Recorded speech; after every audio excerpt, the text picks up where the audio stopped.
Today's topic is reproduction in organisms. It is the first chapter of the 12th class. Basically, reproduction is an essential process by which the parent are produce the young ones which are similar to the parents. And reproduction is a essential process which are maintain the continuity of the life in the nature. Basically, reproduction दो type का होता है, asexual reproduction and sexual reproduction.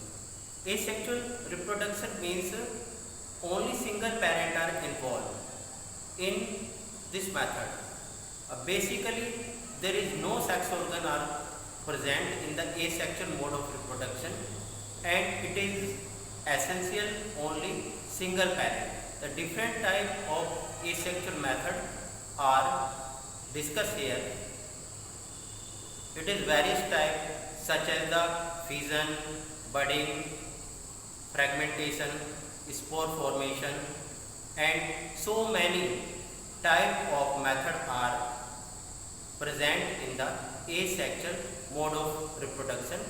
Here you are seeing that asexual reproduction is fission, budding, spore formation, regeneration, vegetative propagation and fragmentation.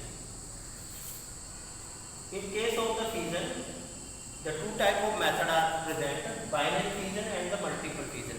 Binary fission is a method in which the parental body is divided into two equal parts. Generally, this method is generally observed in the amoeba. You can see that at the time of the parental body of the amoeba, it is undergo the division of the binary fission. First of the process is karyokinesis. Karyokinesis is a process by which the nucleus is divided into two daughter nuclei. पहले nucleus divide होगा और उससे दो daughter nuclei बनेंगे. इस process को karyokinesis कहते हैं. दो न्यूक्लियस बनने के बाद the cytoplasm is also divided. Cytoplasm divide होगा और साइटोप्लाज्म के डिवाइड होने से जो दो डॉटर सेल बनेंगी, here the two daughter cell are formed. It is known as the cytokinesis. Cytokinesis is a process by which the cytoplasm is divided into two equal halves. So during the binary fission, two daughter cell are formed by a single parental body. So it is known as the binary fission. In case of the multiple fission, at the time of the multiple fission, the single nucleus is divided into the numerous nuclei. एक nucleus बहुत सारे nucleus में divide हो जाता है. In case of the Plasmodium vivax is a malaria causing organism. Plasmodium से malaria होता है. तो जब वो हमारी बॉडी में स्पोरोजोइट एंटर करते हैं तो स्पोरोजोइट जो मल्टीपल फिशन के द्वारा रिप्रोड्यूस करते हैं और उनकी मल्टीपल कॉपी बन जाती है. तो स्पोरोजोइट का जो न्यूक्लियस है वो डिवाइड होगा और डिवाइड होने के बाद न्यूमरस न्यूक्लियाई बन जाएंगे. After that the cytoplasm is around the nuclei and form the numerous zygote. बहुत सारे स्पोरोजोइट बनेंगे और ये स्पोरोजोइट बाद में सेल के रैप्चर होने के बाद ब्लड में रिलीज हो जाएंगे. तो this method is known as the multiple fusion. And another method is the budding. Budding is a simple method of the reproduction by which the parental body is arise a outgrowth. जो parental body है उसमें एक outgrowth जो है वो निकलती है और outgrowth निकलने से here it is the parental body, a outgrowth is arise and this outgrowth is known as the bud. इस आउटग्रोथ को बड कहते हैं. बड के बनने के बाद ये बड जो है साइज में इंक्रीज होती है. It is increase in size and the nucleus is also migrated into the body. जो न्यूक्लियस अब डिवाइड होता है और डिवाइड होने के बाद ये न्यूक्लियस बड वाले पोर्शन में पहुंच जाता है. इस तरीके से जो न्यूक्लियस है वो डिवाइड होके दो डॉटर न्यूक्लियाई बना लेंगे. After the formation of the two daughter nuclei, the bud are detached from the parental body. जो बड है वो पेरेंटल बॉडी से डिटैच हो जाती है और डिटैच होने के बाद 2 डॉटर सेल आर फॉर्म। तो it is the method of the budding.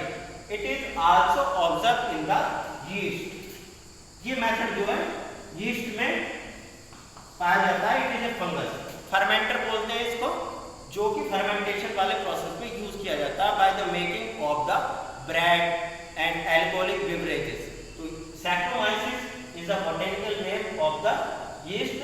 It is reproduced by the external budding method, and second method is the internal budding. Internal budding is generally observed in the sponge. Sponge में जो budding होती है वो internal होती है, इसको gemule formation कहते हैं।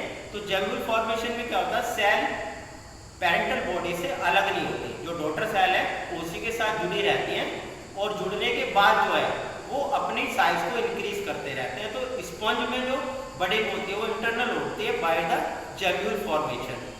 इस तरीके से जो स्पंज है वो धीरे धीरे अपने साइज को इंक्रीज करते हैं। यहाँ देखेंगे कि किस तरीके से जो स्पंज है, ये स्पंज की इनिशियल स्टेज है और इस तरीके से जो स्पंज में जो बडिंग हो रही है ये किसी इस सबस्ट्रेटम से जुड़ा, धीरे धीरे इसका साइज जो है बढ़ता चला जाएगा और ये स्पंज जो है एक मैच्योर होकर एक बड़े स्पंज को बना लेगा। इस तरीके से स्पंज में जो बडिंग होती है वो इंटरनल बडिंग होती है। The daughter cell are not detach from the parental body, so it is the simplest method of the budding is known as the internal budding. And another method is the spore formation. Spore formation are generally found in the fungi. Spore का जो formation होता है वो fungi में होता है। Penicillium,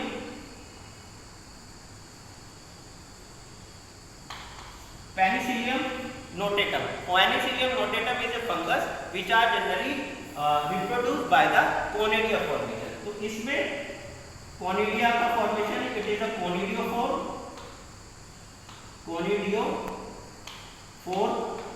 और इसके ऊपर एक कोनिडिया का फॉर्मेशन होगा और इस तरीके से कोनिडिया इसके ऊपर लग जाएंगे, ठीक है।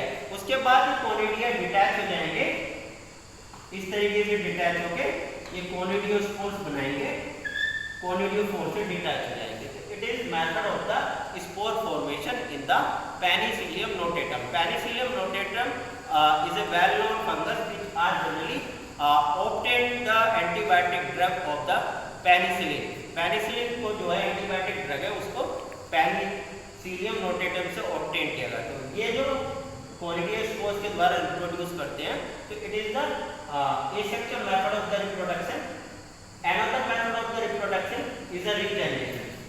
Basically regeneration is a method by which any organism are regenerate their lost part. Regeneration वो प्रोसेस है जिसमें कोई भी ऑर्गेनिज्म अपने डैमेज या लोस्ट पार्ट को दोबारा से बनाता है। तो ये मेथड हर ऑर्गेनिज्म में होता है, लेकिन प्लेनेरिया में इसकी जो कैपेसिटी होती है वो बहुत ज़्यादा होती है। यदि प्लेनेरिया को हम 100 से ज़्यादा पार्ट्स में काट दें तो हर पार्ट रीजनरेट होकर एक नया प्लेनेरिया बना लेता है। हमारी बॉडी में भी रीजनरेशन होता है, कहीं पे कट लग जाता है तो हमारी बॉडी की जो सेल्स है उसको रिपेयर करके उसको जो है वॉर्म्स को जो है पूरा फिल कर देती हैं। लेकिन प्लेनेरिया में इतनी रीजनरेशन कैपेसिटी होती है कि उसको जितने पार्ट्स में डिवाइड, सपोज करो ये प्लेनेरिया है और इस प्लेनेरिया को हम 3 पार्ट्स में डिवाइड कर देते हैं, ए बी सी, तो हर पार्ट से एक नया प्लेनेरिया बन जाता है।